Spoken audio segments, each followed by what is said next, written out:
जय हिंद प्यारे बच्चों। मैं श्रीकांत पांडे एक बार फिर से आपका स्वागत करता हूं अपने YouTube channel dream bird academy पे।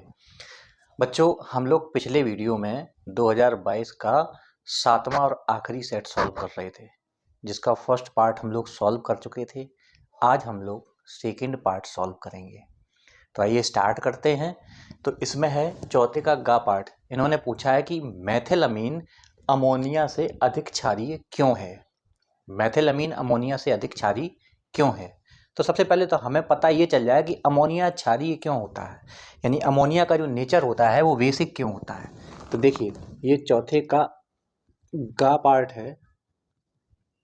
अमोनिया बेसिक क्यों होता है। देखिए, अमोनिया के अगर फॉर्मूला को हम देखें तो इसका सूत्र होता है NH3 और इसमें नाइट्रोजन परमाणु पर स्वतंत्र इलेक्ट्रॉन युग्म होता है। नाइट्रोजन परमाणु पर स्वतंत्र इलेक्ट्रॉन युग्म होने की वजह से यह बेसिक चरित्र का होता है। और अगर नाइट्रोजन परमाणु पर इलेक्ट्रॉन घनत्व किसी तरीके से बढ़ जाए, यानी नाइट्रोजन परमाणु पर इलेक्ट्रॉन घनत्व अगर बढ़ने लगेगा, तो उसका जो क्षारीय प्रवृत्ति है, उसका जो बेसिक करैक्टर है, वो बढ़ेगा। तो होता क्या है, जो मेथिलअमीन की बात करी जा रही है, इसके कंपेरिजन में जो मेथिलअमीन है CH3 NH2, इस पर भी लोन पेयर ऑफ इलेक्ट्रॉन है, लेकिन ये जो मेथिलअमीन है ये पॉजिटिव इंडक्टिव इफेक्ट को प्रदर्शित करता है। कहने का मतलब है, ये इलेक्ट्रॉन जो बॉन्ड के इलेक्ट्रॉन पेयर्स हैं उनको क्या करता है, रिपेल करता है, प्रतिकर्षित करता है, जिसकी वजह से क्या होता है कि इस केंद्रीय नाइट्रोजन परमाणु पर इलेक्ट्रॉन घनत्व अधिक हो जाता है। ठीक है। और जब नाइट्रोजन परमाणु पर इलेक्ट्रॉन घनत्व अधिक हो जाता है तो सीधी सी बात है कि इसका क्षारीय प्रवृत्ति ज्यादा हो जाएगी। तो यही कारण है, क्योंकि मेथिलअमीन में जो मेथिल समूह होता है वह पॉजिटिव इंडक्टिव इफेक्ट वाला होता है, जो नाइट्रोजन परमाणु पर इलेक्ट्रॉन घनत्व को बढ़ा देता है, जिसकी वजह से मेथिलअमीन अमोनिया की तुलना में अधिक क्षारकीय होता है। क्लियर हो गया होगा ये चीज? ठीक है। अच्छा, निम्न रासायनिक समीकरण को पूर्ण कीजिए। तो चलो आओ पूर्ण करते हैं। इसका फर्स्ट है, चौथे के गा का फर्स्ट है, ये वाला फर्स्ट था और ये वाला सेकंड है। वो चौथे के गा का फर्स्ट था, ये चौथे के गा का सेकंड है। C2H5NO2। भैया, इसका अगर हम अपचयन कर दें, समझे, नाइट्रो समूह का अपचयन करने पर वह NH2 समूह में परिवर्तित हो जाता है।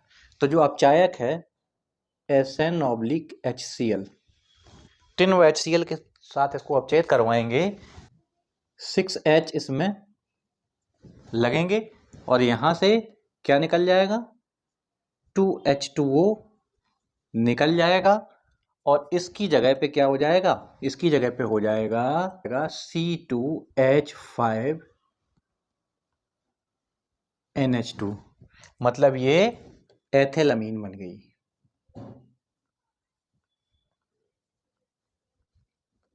अब B, तो A की जगह तो ये आ गया आपका। अब ये कह रहे हैं B की जगह पे क्या आ जाएगा कि अल्कोहल बन जाए।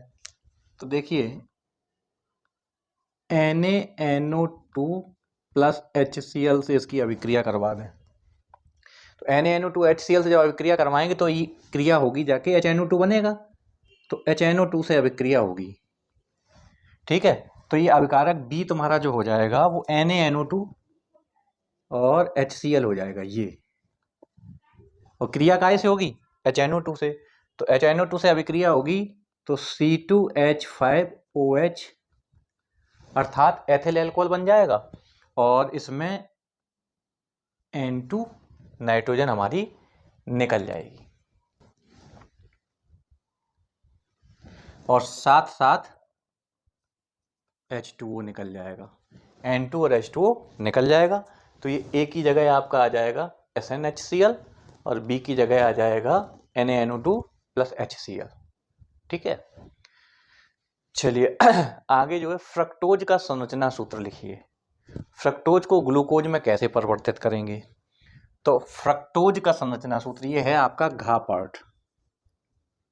फ्रक्टोज आपका होता है CH2OH C double bond O CHOH का होल थ्राइस CH2OH। ये तो फ्रक्टोज का संरचना सूत्र हो गया।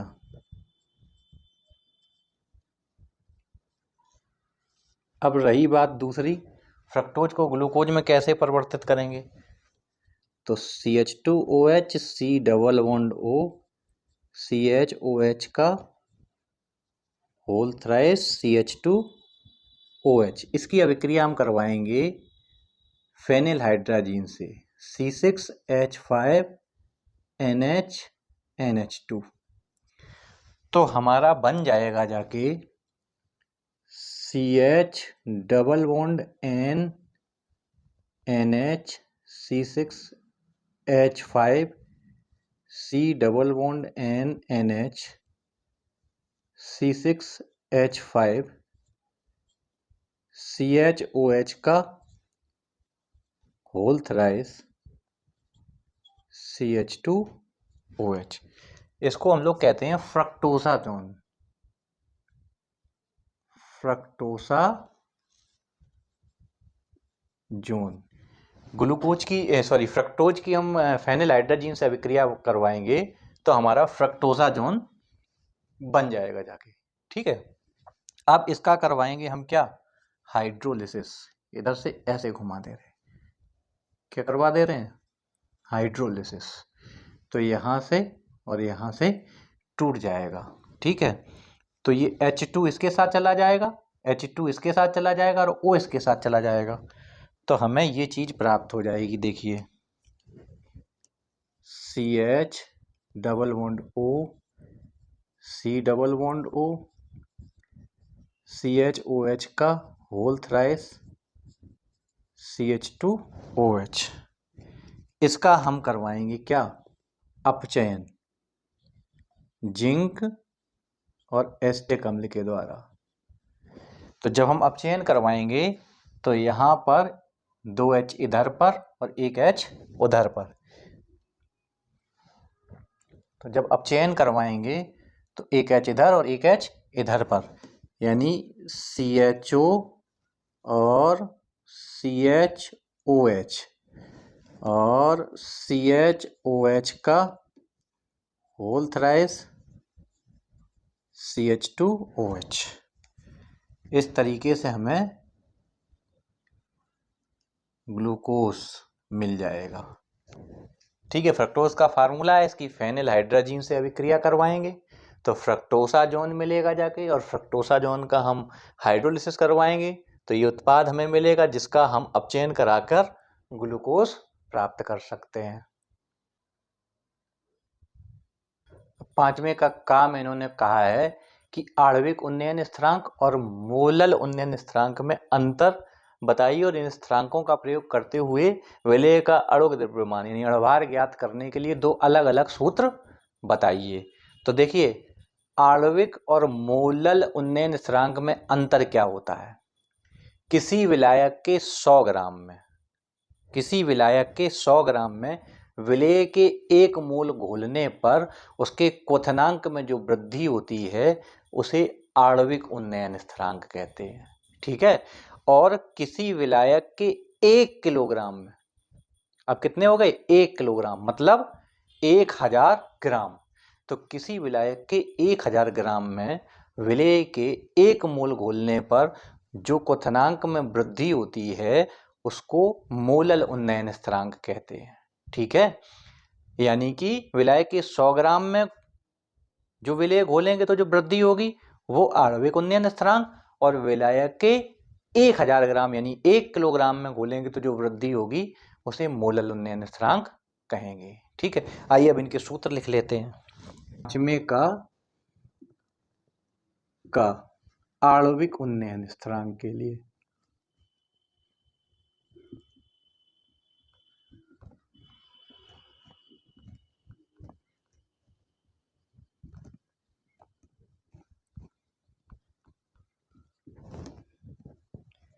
M बराबर 100 into K into small w बटे delta T into capital W।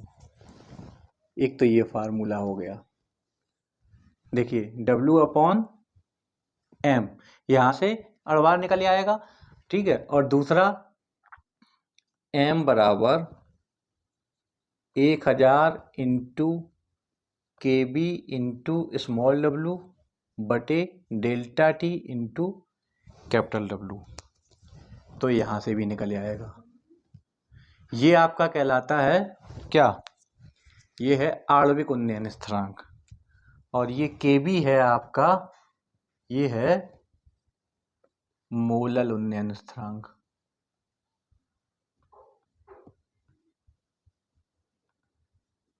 इन दोनों में अंतर ये है कि जो विलेय पदार्थ घोला गया है, आणविक के लिए 100 ग्राम विलायक में घोला गया है और मोलल के लिए 1000 ग्राम विलायक में घोला गया है, ठीक है।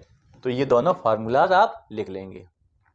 अब एक प्रथम कूट अभिक्रिया का समीकरण लिखिए। प्रथम कूट अभिक्रिया का समीकरण, वेग स्थिरांक का समीकरण पूछ रहे हैं, तो क्या होगा, K बराबर 2.303 अपॉन T log A बटे A माइनस एक्स। ये प्रथम कोटि की अभिक्रिया के लिए वेग स्थिरांक का समीकरण है, जहां K क्या है, वेग स्थिरांक है, T लगा समय अभिक्रिया को पूर्ण होने में, A प्रारंभिक मात्रा अभिकारक की,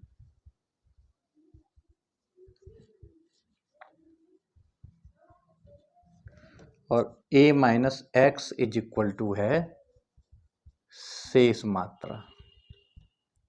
ठीक, ये तो हो गया प्रथम कोटि की अभिक्रिया का समीकरण। सन्निहित पद यानी जो पद हैं उनके बारे में हमने आपको यहाँ पर लिखा दिया है। अब इसके प्रथम कोटि की अभिक्रिया की अर्धायु दी गई है इतने सेकंड, और इसके वेग स्थिरांक की गणना कीजिए। तो देखिए अर्धायु के लिए जो समीकरण होता है वो होता है K बराबर 0.693 अपॉन T हाफ। ये अर्धायु के लिए वेग स्थिरांक का समीकरण होता है। K बराबर किसी प्रथम कोटि अभिक्रिया की अर्धायु के लिए वेग स्थिरांक का जो समीकरण होता है K बराबर 0.693 बटे T हाफ। यहाँ पर आपको अर्धायु काल यानी कि T हाफ की वैल्यू दी गई है, तो इस समीकरण में रख दीजिए, तो आ जाएगा K is equal to 0.693 divided by 693 second. तो इसको हम सॉल्व कर लें, तो 10 की पावर 1 2 3 माइनस 3, इसका मात्रक हो जाएगा सेकेंड इनवर्स। प्रथम कोटि की अभिक्रिया के लिए वेग स्थिरांक का मात्रक क्या होता है, सेकेंड इनवर्स होता है। ठीक है, ये समझ में आ गया होगा यहां तक। चलिए इसी क्रम में आगे चलते हैं और देखते हैं। निम्नलिखित के सूत्र लिखिए। तो सबसे पहले इन्होंने कहा है सफेद कसीस का सूत्र लिखिए। तो ये तो भैया सूत्र याद करने पड़ते हैं। जिंक सल्फेट होता है आपका सफेद कसीस, ZnSO4.7H2O। जिंक सल्फेट में 7 जल अणु होते हैं, तो उसको सफेद कसीस कहते हैं। कॉपर सल्फेट होता है नीला थोथा, CuSO4.5H2O। ये आपका हो गया नीला थोथा, ये हो गया सफेद कसीस। अब है आपका हरा कसीस। तो हरा कसीस आपका होता है ferrous sulphate .7H2O। Ferrous sulphate को हरा कसीस कहते हैं। इसके बाद है आपका मोहर लवण फेरस अमोनियम सल्फेट, FeSO4.NH4 का ट्वाइस SO4.6H2O। ये आपका है मोहर लवण। मोहर लवण द्विक लवण होता है। ठीक है, तो फेरस सल्फेट हरा कसीस हो गया, फेरस अमोनियम सल्फेट मोहर लवण हो गया, कॉपर सल्फेट नीला थोथा हो गया और जिंक सल्फेट आपका सफेद कसीस हो गया। आगे इन्होंने कहा है IUPAC नाम का पालन करते हुए निम्नलिखित के सूत्र लिखिए। अभी तक क्या करते थे, सूत्र लिखते थे और उनके IUPAC नाम हमसे पूछे जाते थे। अब इन्होंने क्या कहा, IUPAC नाम दे दिए और कहा आप फार्मूला लिखिए। तो आप वही नियम लगाते हैं, देखते हैं। हेक्सामीन कोबाल्ट थर्ड, यानी ये आपका धनायन हो गया जो कि कम्प्लेक्स होगा, और ये सल्फेट आपका ऋणायन हो गया। तो हेक्सामीन सबसे पहले सेंट्रल मेटल एटम लिखते हैं, तो कोबाल्ट लिख दिया। हेक्सामीन का मतलब NH3 का होल 6 हो गया। ठीक, अब इसको हम बड़े क्वेश्चन में बंद कर दें, और तो कुछ है नहीं। सल्फेट होता है SO4। अब हमें ये देखो, धनायन और ऋणायन की जो बैलेंसी होती हैं वो बराबर होती हैं, वो निकाल लें तो यहाँ पर इनमें कितने कितने हैं वो पता लग जाएंगे नंबर्स। ठीक है, तो अब ये देखिए कोबाल्ट थर्ड है, यानी कोबाल्ट की 3+ बैलेंसी है, +3, और NH3 की 0 हो गई, और SO4 की हो गई -2।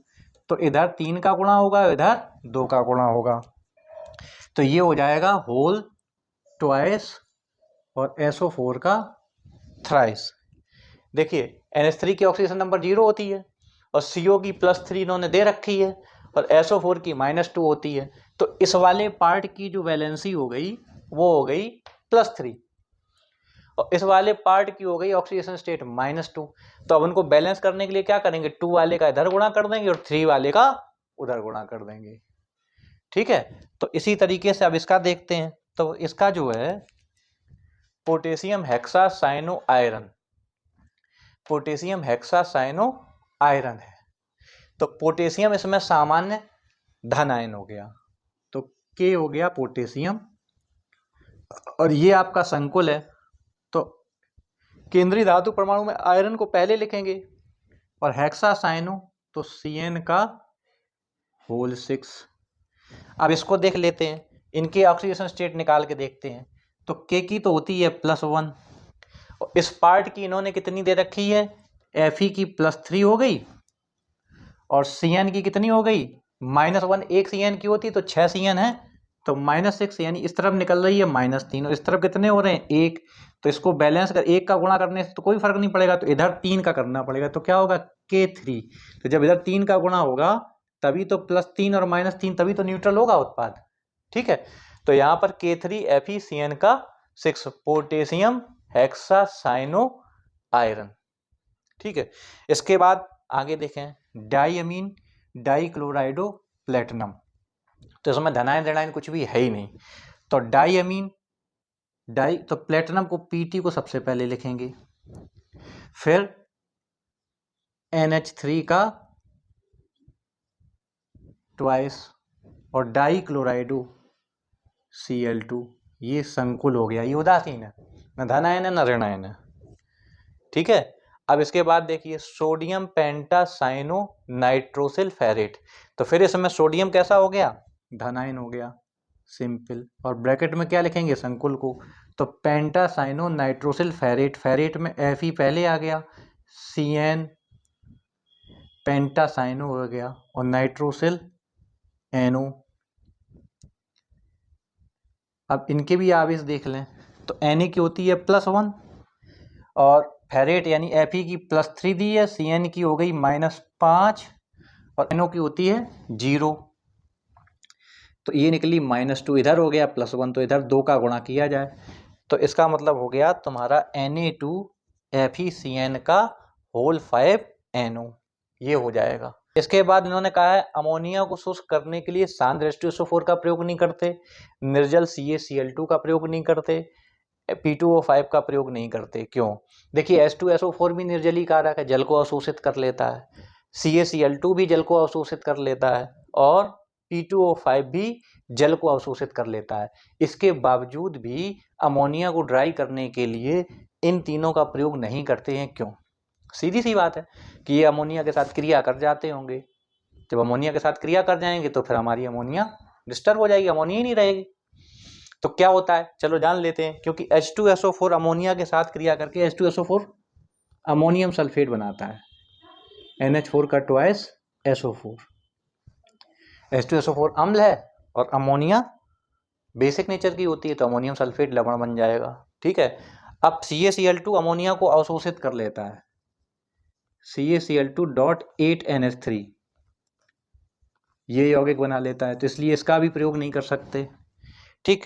P2O5 अमोनिया के साथ अमोनियम फास्फेट NH4 का twice PO4, ammonium phosphate NH4 का थ्राइस PO4 बनाता है, अमोनियम फास्फेट बनाता है, इसलिए इनका भी प्रयोग नहीं कर सकते। तो फिर अमोनिया को शुष्क करने के लिए प्रयोग करते काहे का हैं? अमोनिया को शुष्क करने के लिए प्रयोग करते हैं कैल्शियम ऑक्साइड का, बिना बुझे हुए चूने का। ठीक है। इसके बाद अगला क्वेश्चन है, नाइट्रोजन गैस है जबकि इसी वर्ग के अन्य सदस्य ठोस हैं। देखिए, नाइट्रोजन जो होता है अपने वर्ग के अन्य तत्वों की तुलना में ज्यादा विद्युत ऋणात्मक होता है। ठीक है, अधिक क्रियाशील होता है, छोटे आकार का होता है, और ये द्विपरमाणुक अणु बनाता है। कैसा बनाता है? द्विपरमाणुक अणु, यानी N ट्रिपल बॉन्ड N। इसका मतलब इसमें पी पाई बॉन्ड होते हैं। ठीक है, और द्विपरमाणुक अणु होता है तो इसके अणुओं के बीच में जो वैन डर वाल्स बल होते हैं वो अत्यंत दुर्बल होते हैं, अत्यंत दुर्बल होते हैं। और जब वैन डर वाल्स आकर्षण बल उनके बीच में दुर्बल होते हैं तो उसके अणु कैसे रहते हैं? एक दूसरे से दूर दूर रहते हैं। जबकि अन्य सदस्यों में, जैसे फास्फोरस को लिया जाए, तो इन सबकी वैलेंसी तो हालांकि 3 ही होती है, लेकिन ये क्या बनाते हैं? सब सिग्मा बंध बनाते हैं। और बड़े आकार के कारण साथ ही सिग्मा बंध बनाने के कारण इनके जो अणुओं के बीच वैन डर वाल्स फोर्सेस होते हैं वो ज़्यादा प्रबल होते हैं, और इसकी वजह से ये क्या करते हैं? ठोस अवस्था में रहते हैं, जबकि नाइट्रोजन तुम्हारा गैसीय अवस्था में रहता है। ठीक है, तो आज तक यहीं पे इस वीडियो को रखते हैं, वीडियो लंबा हो जाएगा। और अगला जो इस 2022 का लास्ट जो पार्ट आने वाला है अगली वीडियो में मिलेगा आपको। तब तक के लिए आप तैयार करते रहिए सेट्स को, रिवीजन बहुत अच्छे से करिएगा अपना। ठीक है, देखो सारा मजा रिवीजन का है। जितना अच्छा आप रिवीजन करेंगे, जितने बार बार आप अच्छे से अभ्यास करेंगे, जितनी ज़्यादा बार आपकी कलम से टॉपिक निकल जाएगा, उतना ही आसानी आपके लिए एग्ज़ाम में रहेगी। तो एग्ज़ाम में सुगमता के लिए आप अपना अभ्यास जारी रखिए। अगले वीडियो में मिलते हैं, तब तक के लिए प्रसन्न रहिए, मस्त रहिए, खुश रहिए। जय हिंद,